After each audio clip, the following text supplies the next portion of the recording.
Hello and welcome back to another DJ and Vish Day After Show. DJ, how's it going, man? I'm doing well. How are you?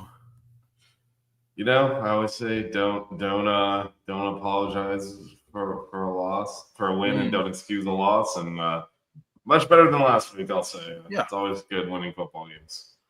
Yeah, absolutely. And I guess it's at the end of the day, it's not about how it looks. It matters that it's a win in the win column, and that was certainly true, at least for the first half on Saturday. Yeah, yep. And yeah, we got a lot to talk about there. Before that, though, let's get to our sponsor, which is still 305-800-PAIN. After an accident, every minute counts. With one call to 305-800-PAIN, you get immediate access to trusted doctors and attorneys who guide you step by step. With an A-plus rating from the Better Business Bureau, they are a brand you can trust. Much like 5 Reasons Cane's, 305-800-PAIN is focused on local community of Miami-Dade County and South Florida. They'll handle all your accident needs, including car accidents, personal injuries, and related legal matters. So after an accident, be sure to call 305-800-PAIN. The number is the brand, 305-800-PAIN. Después de un accidente, cada minuto cuenta. Con una llamada 305-800-PAIN, ustedes pueden obtener acceso inmediatamente a doctores y abogados para ayudar con todo el proceso. Con una clasificación de A+ del Better Business Bureau, pueden confiar en ellos. 305-800-PAIN tiene mucho en común con los centros zonas Canes. Están enfocados en la comunidad local de Miami-Dade County y el Florida del Sur. Ellos pueden ayudar con todo después de un accidente, incluyendo accidentes de carro, lesiones personales y otras cosas legales relacionadas. Entonces, después de un accidente, llama 305-800-PAIN. El número es el nombre de la marca. 305-800-PAIN. All right, DJ. A lot to get to here as this thing is not removing. We just got to do with 305-800-PAIN on the screen all the time. A lot to get to. You mentioned, what are your initial thoughts on yesterday's performance? You know, it was kind of the story of the season. They started off slow, and yes, I know they won by a deciding margin, obviously, but I hate to sound so critical, but I just keep seeing the same thing show up. But at the end of the day, they were able to get it done in the second half, and they were able to, execute when they needed to. And again, that's all that matters. A win is a win. But, it's just, I just saw a lot of things where I was kind of like, same story, different game. And, it's just, I don't know. It was like a tale of two games, it felt like, right? The first half was so frustrating, but the second half was much, much better. And, this team has yet to play 4 quarters of football at a high level. Yeah. Remember early in the year, it was they come out of the gates really strong, build leads, and then kind of not put the game away when they probably should have. And then starting with Louisville, it's gone the other direction where start slow and then get it going. Obviously, did not work out against Louisville or SMU, but did against Stanford and Syracuse. Let's get into a little bit of kind of some of what happened for that slow start to transpire. Before I get into that, I just kind of want to say that Louisville kind of felt like a turning point in the season, and not in necessarily a positive way. Like looking back on things now, the Louisville game kind of set the tone for the rest of the season, or maybe expose some stuff that we haven't been able to clean up the rest of the season. But either way, that Louisville game still looms large in many ways besides, standings and things like that. Yeah, I think there's a lot that goes into that, though. I will say, Yeah. and like I think we maybe start with the drive chart, because I think Mhm. when we look at why this start was slow, I mean, I think this is where we have a problem personnel wise with the number of injuries that are plaguing me. Yes. Try to get to the right spot on the screen. Let's do this, because some of these guys are just not stepping up. And Mhm. I thought, in particular, we've been talking a lot about where's JoJo, why is he not playing? And I mean, he on this first drive is the 7-play 20-yard drive. On the third down, Carson Beck led him over the middle into the window, and he stopped running on the route. I don't know why. He just stopped, and so that's why it looked like Carson Beck just threw it to grass. If he had continued across running his route, he might have been scored. It was a huge play. Well, somebody catches the ball. Yep. And then the next possession, this is the one where Beck threw the pick that was overturned. So if you watch the replay on this one, it was the correct call to call the holding. The holding was actually on JoJo, but the reason the pick happens is he's running a curl. The guy completely grabs him, essentially like SMU did. Yeah. Yep. When they called it. Instead of sticking with the route, he literally just walks towards the middle of the field. Like, if you watch that, I can't show it on the screen because we'll get copyright strike, but please go back and watch the replay when they I did this morning. Yeah. I mean, he's just, what are you doing? The play's still live. Like, he got held. He knew he got held. And actually, he knew it the whole time, because after they tackled, after the interception, he's immediately signaling, no, it's a penalty on them. So but you don't quit on the play. Either way, play through. Yeah, play through. Yeah, if you just stuck with the route, because actually the guy who was holding him, in doing so, took himself out of position. Carson Beck threw the ball out there, and instead of him standing where you're supposed to be, he literally was it is astonishing that he was walking towards the middle of the field like that, and the play was still alive. And that obviously ends up getting overturned. And then the next possession, there was a pretty obvious pass interference against him. Like, JoJo was the target again. We kept throwing him in high leverage situations early. And the defender got there really early, nailed him. Didn't call it, of course. So that was a punt. And the next one, he dropped the ball out there and Carson Beck hit him in stride. And that was it then he got benched. He got benched. And then immediately he gets benched. Lofton makes a penalty, gets benched. And the next thing you know, 5 plays, 90 yards in the end zone. And I think, so this is not to pick on JoJo. I think we really miss CJ Daniels. Yes. Because this offense, one of the challenges with this offense, and this is why a lot of people complain about the play calling. I'm not saying it's perfect or anything, but it puts a lot on the players. It's a lot of options. It's a lot of, this is all available to you. You figure it out in real time. That's why someone like Cam Ward will light everyone up in this offense, because he's a football genius. Yeah, he's so good at processing quickly. And he would very quickly get us into the right play. It's a tough offense on the quarterback. It's why you saw TBD completely drown in this offense. It's very mentally tough on the quarterback and on the players. And once you start losing as a quarterback confidence in where your receiver is going to be, are they going to be in the right place? You're hesitating on that. It all breaks. All breaks, because it puts a lot on the quarterback. And I think not having CJ Daniels there hurts a lot. But I do think, I thought Josh Moore stepped up, and we saw Keelan Marion step up. Once we got some other guys in there, we saw that hey, now they're in the right place, and then the quarterback looks a lot better and everything looks a lot better. But I think we've seen the Lofton and Trader show enough, in my opinion, to last a lifetime at this point. Even going back to last week when JoJo let the ball hit off his hands, and then Lofton dropped the touchdown. It was. I mean, last week that JoJo drop last week was the biggest play of the game. Yeah, but he also made some plays last week. This was really this was a rough. I mean, they benched him.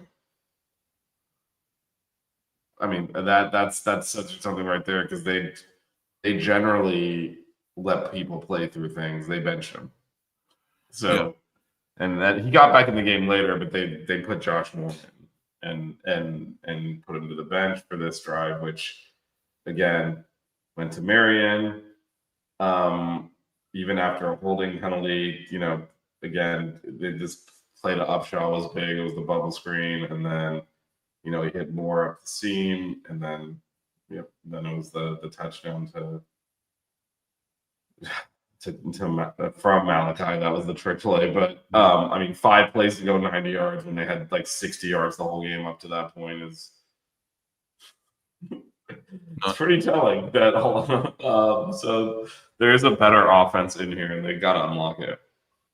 They're not going to. I mean, it's week 9. You know what I mean? Like, we are what we are at this point. And yeah, I think there are personnel changes that can be made though.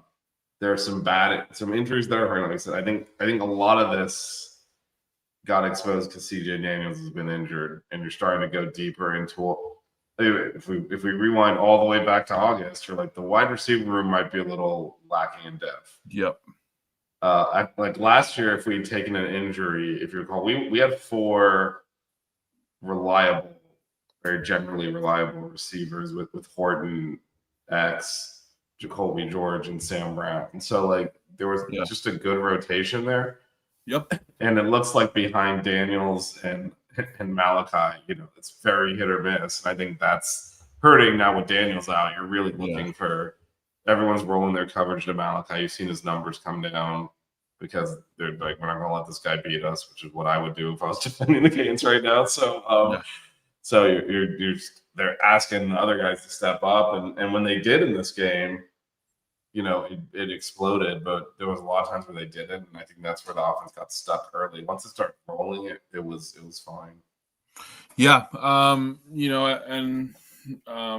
think we saw, like you mentioned earlier, we saw why maybe Lofton and Trader didn't get many opportunities to start the season early. Granted, Trader had some, I believe he had some injury issues, and Lofton. He did. He got injured against Notre Dame. He was actually starting the Notre Dame game. So. Yeah.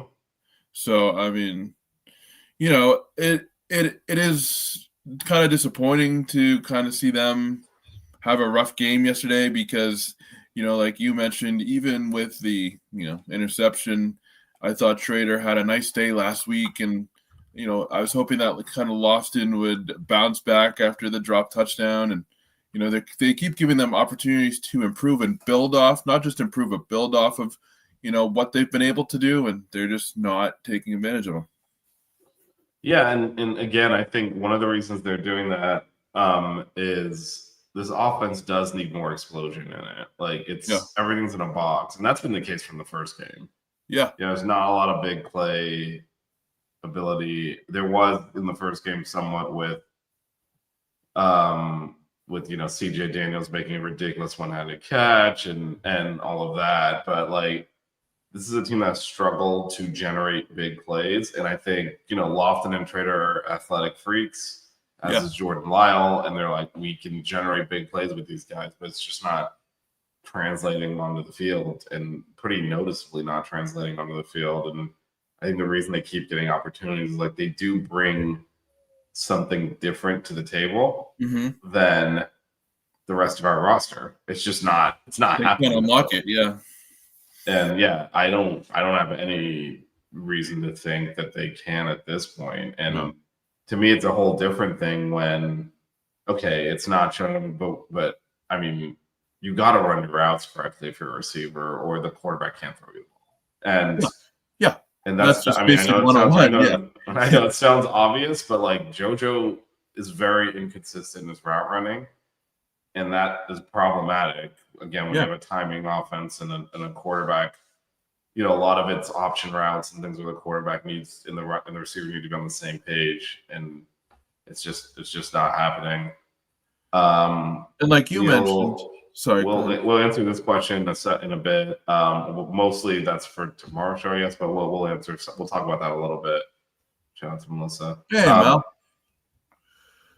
Go ahead, DJ. No. I was just gonna say, and we've talked about this before on the show, for an offense that relies on timing and precision, and we talked about this with the penalties, the slim margin for error of mistakes, mistakes in general, not just penalties, having incorrectly run routes or things like that. When you want to run this offense, just really bogs it down. I mean, and I guess not having a precise offense is not a bad thing, but it's becoming very clear, and it's been clear over the course of the season that one mistake or one wrong route or penalty, whatever, completely can derail a drive to the point where we can't come back from it. Yeah, I think that's where they were able to generate some explosive plays in this game. Yeah. As it wore on, and that helped a lot. Mitigating that issue that we've been having. Because again, that 90-yard drive we had did include a holding penalty that came through, but that was actually holding on Lofton, and they benched him for the rest of that drive, and they overcame that, and that's what just generating more of those chunk plays. Because there's two things, right? And actually, we should point out, I believe there was one false start on a punt, and that is it. No offsides, no false starts in this game. Yeah, that sounds right. So that was a big improvement. So that again, after what is it now? It's been 9 games. You kind of are who you are. So I'm under no illusion that that's going to continue, and they're just going to not have 3 spent penalties the rest of the year. But we seem to be the only team in the country that a 5-yard penalty means we're automatically going to punt. Yeah. So you got to be able to overcome some of that, and to their credit, they did on that long drive. And, it was 5 plays, 90 yards. They overcame a holding, so really went 100 yards on that drive. The other thing is the other big injury that's hurting this team now is Mark Fletcher being out. Yes. I called for Pringle or Wheatley Humphrey to get carries. Pringle got carries. Pringle looked like the best back on this team. I want to see him play a lot more next week. They started Jordan Lyle, which is what I expected. He struggled. And I don't think I would separate him out a little from Lofton and Trader in that I don't think he's a negative. I think he's okay, but he's just not clicking right now. Yeah. And they platooned him and Marty Brown for a large part of the first half of the game. Marty did better, and also was doing a good job picking up blitzes and catching the ball as well. He's one of our top receivers from a catches standpoint. So I think he was bringing a little bit extra to the table. Once we got Pringle in there, it was like a 9-day difference. Okay, that's a running back. Yep. And he's hitting the hole. He's putting his foot in the ground and getting upfield. He was explosive. He had the longest run of the day. I think he needs a lot more carries going forward. And I will say, it seems like whenever they put Lyle in the game, they put him in some really tough situations. It's almost like, all right, here you go. Let's put you in the game, see what you can do, but let's not make it easy on you. So I'll give him that too. But it was. Yeah, but I can't imagine he stays as I'm just showing the receiving, because you can see Marty Brown did have 5 catches. He was effective out of the backfield catching the ball, and also again picking up blitzes and doing all those little things well, and ran somewhat effectively. He had a couple of longer runs, especially for he generally gets you 3 to 4. He had a couple of longer runs as well in this game, so I thought he did all right. But yeah, I think he and Lyle should frankly be splitting carries behind Pringle right now. Until Fletch comes back. There was just a night and day difference. And again, it's another. I'll put it back on the running stats, but I mean, obviously the stats show that as well. I mean, Lyle and Brown played basically the whole first half, and after 2 carries, Pringle was already the leading rusher, and and that's partially because he had the long run, but so I think it's a noticeable difference. And again, I think the big thing, again, very similar when we're talking about the quarterback, and it puts a lot on the running back as well. Like when Doss went into that long This is the A gap, the B gap. They can take it to the C gap. A lot of our runs are options as well, and it is on the running back to pick the right gap to hit, when to put your foot in the ground, head up field, when to cut it back.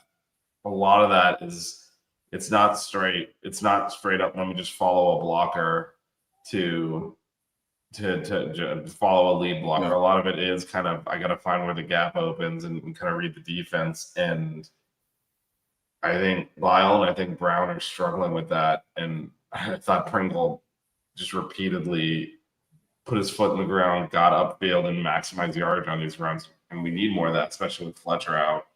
Yeah. I'd actually be surprised if he's not. I don't know if he's going to start. I think we'll probably start Marty against NC State, but I think Pringle will be the first guy off the bench and get a ton of carries. I'm thinking I can't see how anyone could watch that game and not get in the rock. Yeah, no, Pringle did really well, and he was a guy that we talked about in our show last week as a player that could step up. But when you look at this running back kind of group, you have Pringle, Brown, Lyle, and Wheatley, Humphrey even. But Pringle's emergence yesterday was really encouraging in the sense that now, at least for the next couple of weeks, the Hurricanes have an explosive runner that they can rely on, and also I'm not going to say a bell cow quite yet because he only got 7 carries and the carries were split pretty evenly, but a playmaker that can step up in the absence of Fletcher and kind of provide that spark that the running game has quite frankly been missing for multiple weeks now. Yep. Yeah. And we definitely need more out of our running backs. And Yep. I think that's a big thing. Again, we talk a lot about we got the dominant offensive line, and the running backs have not, other than Fletch, have not been maximizing those yardage. And so I would like to see, you see Lyle got 7 carries. I'd like more of that to go to Pringle next week. I agree. But we'll see how that plays out. Now, from a receiving standpoint, we talked a lot about JoJo's struggles, but Keelan Marion had the big play up the seam. Upshot again caught that bubble screen and took it a long way as well. Josh Moore's catch was a big one as the Canes were driving. Not a great performance from the receiving court. I think you're gonna continue to see the defense is keying on Malachi Temney. Oh yeah, and other guys got to step up, and it was good to see Marion kind of make that big play, because you do that a couple of times in a game and it'll make up for kind of everything else. And that's one of the things we've been lacking, is those explosives. So him able to generate those again. You look down the right column there with the longs, having a 41-yard reception, a 61-yard reception. Those are game changing plays, and that's something the Canes just have not been able to do the last few weeks. So being able to do that, even against Stanford, there weren't a lot of big throws and a lot of plays. Yeah. So kind of generating some of that out of the passing game is a big step forward for this team.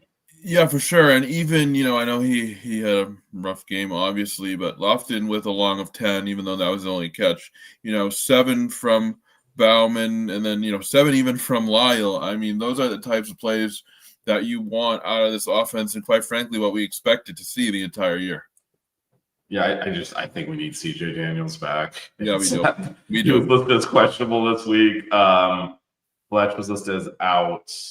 We saw randomly, I didn't realize he was injured, but Tony Johnson was injured and listed as out. So there was a much rougher injury report than we expected, and all the receivers in particular. I mean, we've known, Chance Robinson's been out most of the year. Tony Johnson was listed as out, and then CJ Daniels was listed as questionable. It wasn't a good game for injuries, that's for sure. Yeah, and then so let's look at the defense, because the defense took a pretty big injury up the middle with David Blake came off. I did not see him come back in the game. Ahmad Mo play, so that was our 2 starting tackles out.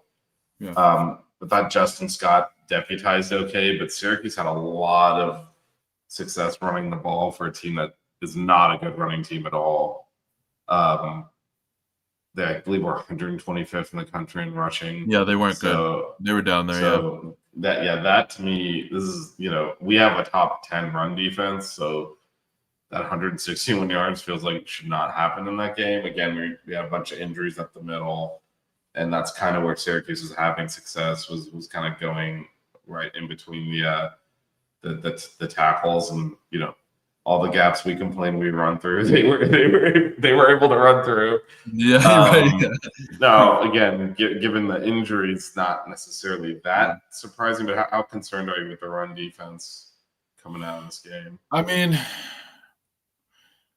by and large, they've been pretty good. I would say the only 2 games that really scared me in terms of the run defense were Louisville and this one. And now with the injuries up the middle, you kind of wonder if, for the remainder of the season, now teams are going to be able to look and see these injuries and see how kind of not soft we are up the middle, but how we're missing key pieces and take advantage of that. So I'm at a medium level of concern. I don't think, it's going to be – I don't expect it to be, more than, 150 for the remainder of the year. But those injuries do loom large. And, I wouldn't expect, low rushing yardage from opponents moving forward. But I also don't really think that we're going to see, 160-yard games. Yeah, I mean, we'll see. It was a lot of, it was a lot of QB scrambles as well, which kind of brought me back to last year a little bit. Yeah, and also CJ Bailey this week that we'll obviously do a fuller breakdown tomorrow on the Six Wins Game Show. He's a dual threat. Gonna have to be mindful of that next week. And good quarterback. Yeah, next week's gonna be a much tougher opponent. Like I said, they had a lot of success running between the tackles, and it's one thing. I agree with Melissa in that, it was a good experience, but generally what you want to do is rotate one in, opposite a starter and not have both your starters out and having to break in all these new guys at once. Yep. There's a couple. I think we need. I think Fletcher. Based on what I saw against SMU and how hurt he looked, and then Mario said he'll be out for a while. I don't know when we're getting him back. Daniels listed as questionable. We need him back, and we need Moden back. We do need Moden back badly, for this end. And they were both questionable last week, so I'm hoping they'll play this week because we do need them out there. And then I obviously haven't gotten an update yet on David Blay. We need him as well. We need that. Our starting defensive tackle pair is really good. It's not a knock on some of the younger guys, but just losing those and everyone stepping up in the depth chart is a problem. Losing a veteran is always big, no matter how good the young guys are. Losing both of them is just trouble. So we do need them back, and I think that'll help a lot. But yeah, also the Syracuse's offense stinks. We knew that coming in.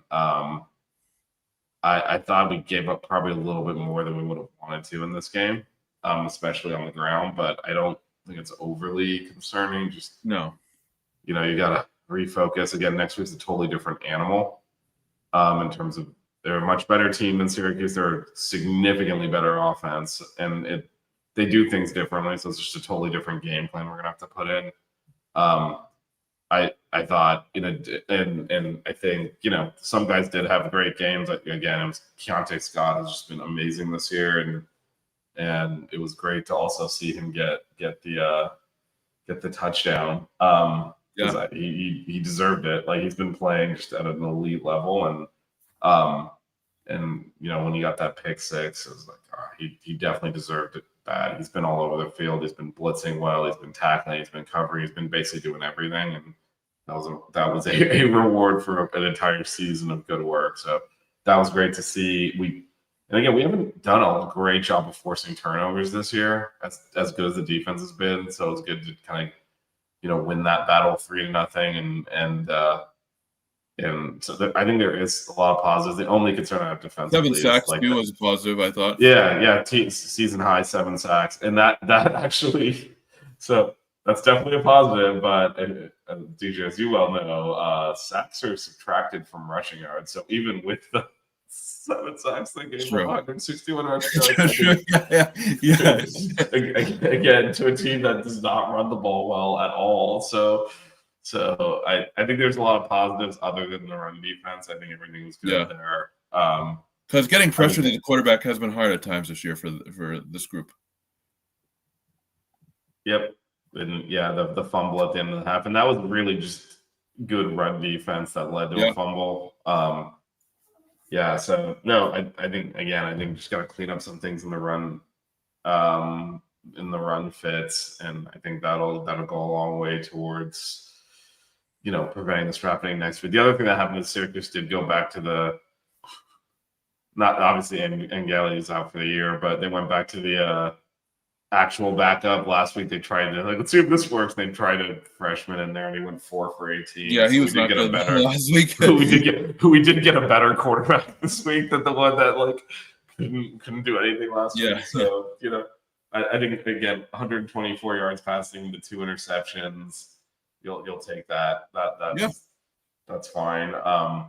Again, other than the rushing yards, I think everything was really strong defensively. All right, so the last thing I want to talk about, and then we'll maybe do a little bit of. First of all, agree with what Kane Lake is saying. Just get this thing to 10-2 and we'll see where that lands us. It'll be a borderline playoff or not.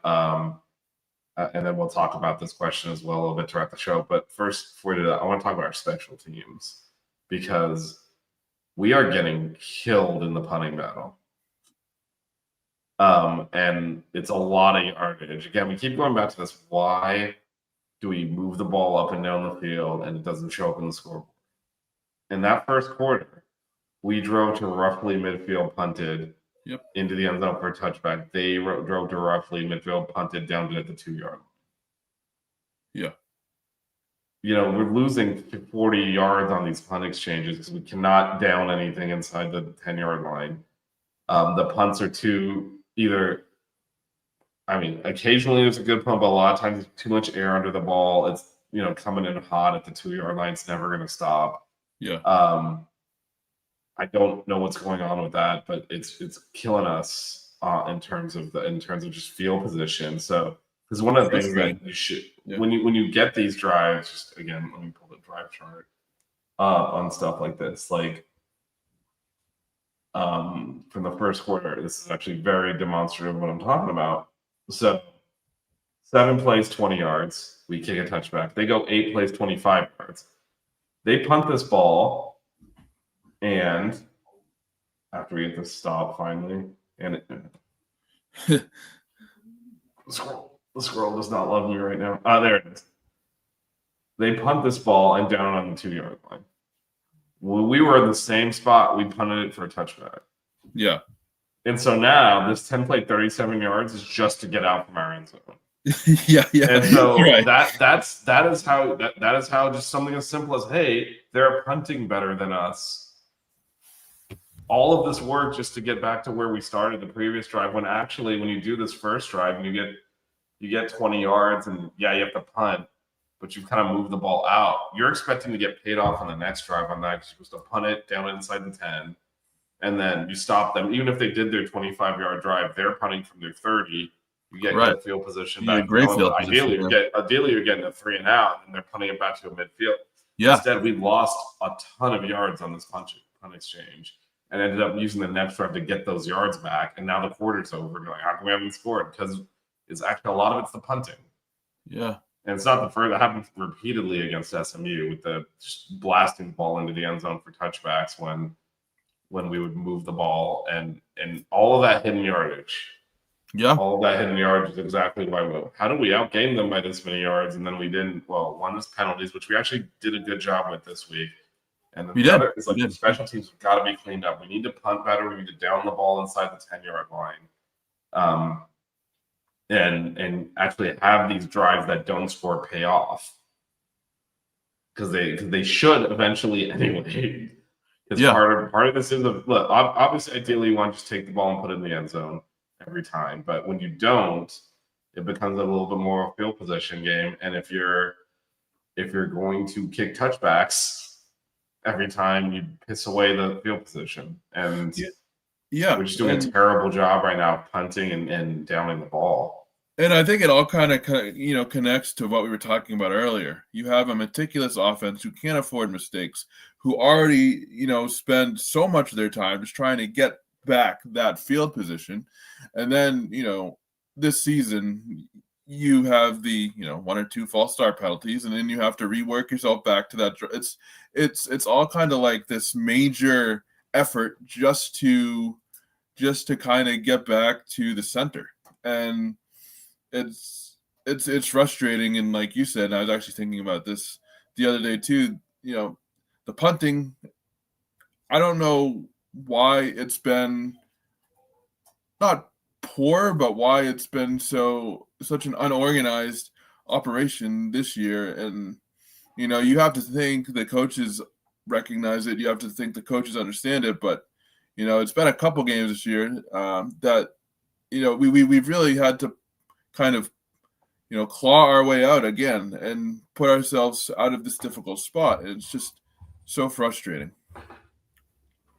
No, it absolutely is. That's something that needs to be cleaned up. Like, stop blasting the ball into the end zone. Yeah, kick it out at the 15 if you have to, but like just stop giving away yardage. A lot of that's punting 101. Like, that's just basic punting in my opinion. Like, hey, try, go a little bit lighter on this kick. Try to, kick it to the corner, have it bounce out of bounds. I think just err on the side of coming up short versus, because at this point, because again, just a lot of yards between that and the penalties. Again, the penalties weren't a big deal this week. They did a much better job, I thought. But between the penalties and the punting, just a lot of yardage is being lost every game. And, you gotta be better. Yeah, and against a team like NC State, I mean, there's been that too. It's usually not that though. Yeah, definitely there was one against SMU where it was just like the Three Stooges out there trying to stop the ball. Yeah, which is a whole other problem in itself. Yeah, but it's mostly been there's just too much air on the ball. Like if you're anyway. That's something else that it's another thing that needs to be cleaned up if this team is gonna win these last 3 games and get this thing to 10-2, which is obviously needed. So that's another area that still needs to, like, the penalties were better this week. Hopefully that continues. The other area, I think, in terms of hidden yardage that needs improvement, just the punt exchanges. You can't lose 20 to 30 yards every time both teams punt it. Yeah, and this and again we'll get into it on Monday, but this Wolfpack team is one where you can't make mistakes or else they'll pounce, no pun intended, on them. And so it'll be interesting to see how quickly they can clean that sort of stuff up, if they even recognize that it's a problem. But I'm very interested to see the adjustments they make heading into next week. Yep, and Martin, shout out from Botswana. Must be hopefully this time works for you, man. Yeah, I mean, I knew it was a different format. But yeah, so if they get in the play it like 10-2 would never gotten. That was of course the one that ended with the Cotton Bowl against Texas. And it was pretty apparent after that Cotton Bowl who the best team in the country was. But again, that's not how it worked back then. We'll see. So that's a good transition to the question we had earlier. So the short answer is yes. And it does. So for those listening on audio, with Virginia and Louisville losing, does that give us a better chance for the playoffs? Yes, on 2 fronts. One, right now, just to keep in mind, I can pull the standings up while I'm talking here, but there is a lot up top on the ACC in terms of teams with 1 loss, and I'll pull that up right now. A lot of It's almost comically. This is what happens when we have these mega conferences with unbalanced schedules. But this is, let me show this out, and you'll see why it's a tough road to get into the ACC championship game. So there are currently 5 teams with 1 loss in this conference, and 2 teams with 2 losses. Yeah. Yeah, and obviously Louisville and SMU. Right now, the Canes are a half game back to Louisville, but Louisville would obviously have the tiebreaker, as would SMU if it's head-to-head. Now you start getting these 3 and 4-way things, it gets more complicated. Just keep in mind the teams in front of us: Georgia Tech and Pitt play, UVA and Duke play, SMU and Louisville play. So there are going to be some losses, but it is very likely that a 6-2 team will make the ACC championship game at this point. However, again, losing to SMU and Louisville is going to hurt us in tiebreakers. But again, lot of moving parts, and so, but it is those losses last night for UVA and Louisville. Keep in mind, if they'd won those games, we're talking about UVA being 6-0, Louisville being 5-1. That's another team with 1 loss and an undefeated team. We're a lot closer to getting there now than we were before those games. You needed some of those upsets to happen up top to pull some of these conference losses down. And yeah, got a little help last night. Need more. Wake Forest, and it plays some of these teams, and they've already done some work for us here, beating SMU and now Virginia. So maybe they can keep being the Canes' best friend. I know SMU plays Cal, but again, Louisville and SMU play next week, as does I believe Pitt and Georgia Tech as well are playing next week, and UVA Duke maybe. I can pull that up as well, but it's next week is going to be a big weekend to see if we can potentially get into the ACC championship game, which again is the easiest, the clean route in is to actually still win this conference. Now, actually, Clemson plays Louisville. Let me share this. This is what we got next week. It's a big week for scoreboard watching, and obviously we need to take care of business. Clemson plays Louisville, so obviously if Clemson wins, that's a huge boost for us because that gets Louisville their 3rd loss, gets them out of our tiebreaker. And then that also means that when they play SMU, like they can beat SMU for us. Again, you need a lot to go your way. We need Clemson to beat Louisville to beat SMU, and then that helps a lot. Virginia and Duke play, so they both have 1 loss right now in conference. Someone will take a 2nd loss, and then Georgia Tech is not going to lose to Boston College, but I don't know. You never know. We do play NC State, which is kind of the other. So between Virginia and Duke playing, anyone losing is probably good in that sense, but Duke still has to play North Carolina and Wake Forest, and Duke is not a good football team. They've fluked into a very easy ACC schedule. They've lost 3 out of conference games, including Connecticut yesterday. Like, they're not a good football team at all.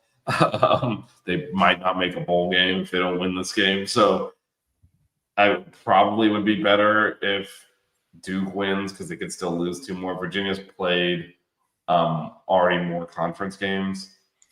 But we'll see. Either way, it's going to be a loss there. Definitely we want Clemson to win. And then this Pitt Notre Dame game, I honestly don't know what to do with it because for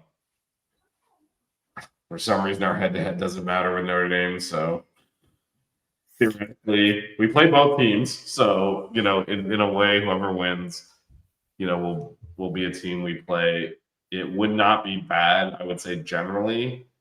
So theoretically, you would think Notre Dame keeps moving up. That's good for us because that's our best win. It makes our best win better. Plus, you would like to think if it gets to the end of the season and, now it's like 1 spot behind, they would go ahead and say, hey, this team beat the other team, but I don't trust them to do that.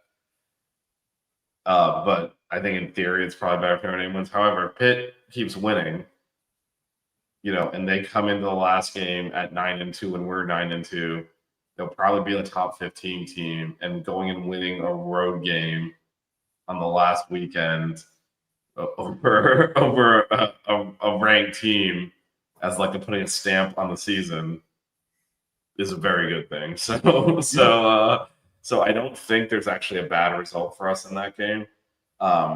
It's going to be a good one. Frankly, probably the same for Virginia and Duke. Virginia still has to play Virginia Tech as well, which is obviously a rivalry game, and the Virginia Tech's not good this year. So there's a lot of potential losses here. I think the one challenged one is still going to be Georgia Tech after Boston College. I think they play Pitt. They do play Pitt, but then of course they finish with Georgia, which is in the conference game. So they are in a position here where if they don't lose to Boston College, which again, if they lose to Boston College, they should just fold their program. They're not going to lose to Boston College, in which case, like the worst they're going to do is 2 losses. Yeah. So again, still a lot to play for. But yeah, last night was a good night for us from an ACC standpoint, and then we'll see what they do with the rest. I'm going to pull up because we actually did the show. Well, actually, we technically did it after. We did the 6 rings after, but normally we wouldn't. So we can go ahead and look at this. These were the standings coming in. So yeah, we'll see. Louisville and Virginia, I think, will be ranked behind us. That's a couple of spots at least will move up. And then a lot of these. Martin's going through a lot of this in the chat here. Not just Oklahoma's to play Alabama. Texas, I believe, still plays Georgia and A&M. So, Yep. And that'll be a third loss. And so you'd like to think they move us in front of them. Now, I don't, again, trust that they might have to lose both of those games, because I have a feeling, let's say they lose to Georgia, if they beat A&M in the last game, A&M will be ranked like 2nd or whatever. I have a strong feeling that they'll put a 3-loss Texas above us, even though, we have a common opponent where we blew Florida out and they lost to them. But the other thing to look at here is, again, there is going to be, I know the top 12 are in. However, it's not really how it works. There is a G5 team, probably USF at this point after Memphis lost yesterday. Yeah, that's going to get in. So you need to be at least 11th. And then if we don't win the ACC, then there's going to be an ACC team in. So you probably need to get up to like 9th to be safe. Which is tough at this point. Tough. It's tough, but there's a lot of teams playing each other in front of us. Yeah, definitely doing. And I also think, some of this stuff is just complete nonsense. Like we'll see when they drop BYU. That was their first loss, but stuff like Utah being 13th is just a joke. They haven't beat anyone. I don't know what they're doing there. So again, we're going to see Louisville and UVA drop out of there. We should move in front of Vanderbilt. We'll see if we do. They struggled again with a bad team, but that doesn't seem to matter for that conference. But they pulled it out in the end, but terrible against a team without a coach. So they wanted, I believe they won an overtime at home against Auburn. They should drop below us.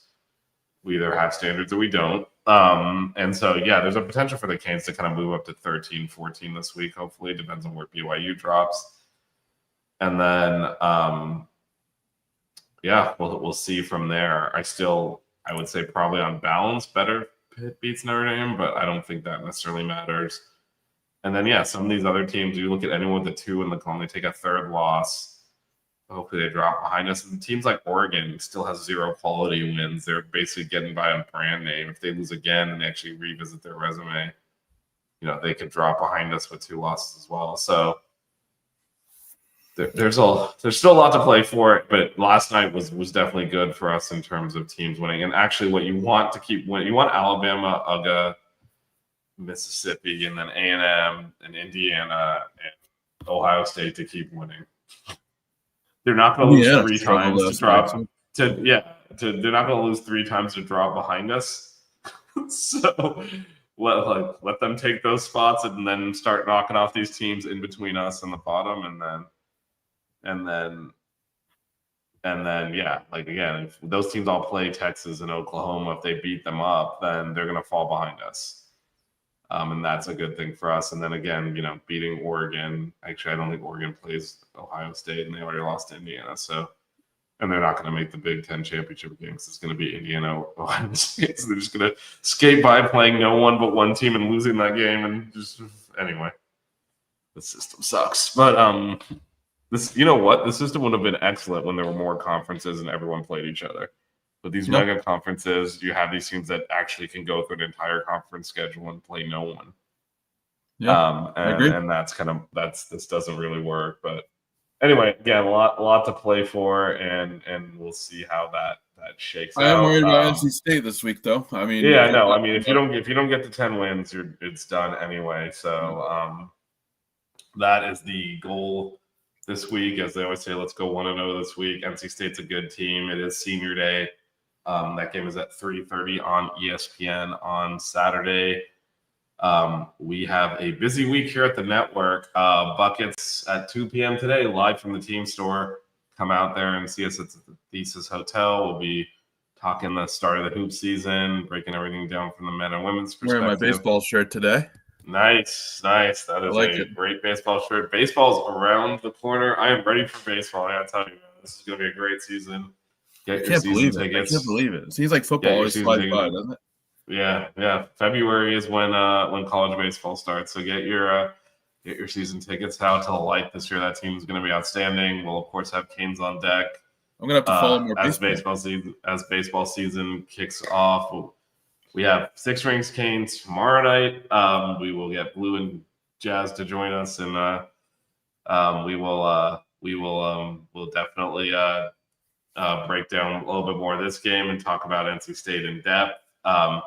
And then I always got that Formula One show on Tuesday. It might be a big weekend in Formula One, Brazilian Grand Prix this afternoon.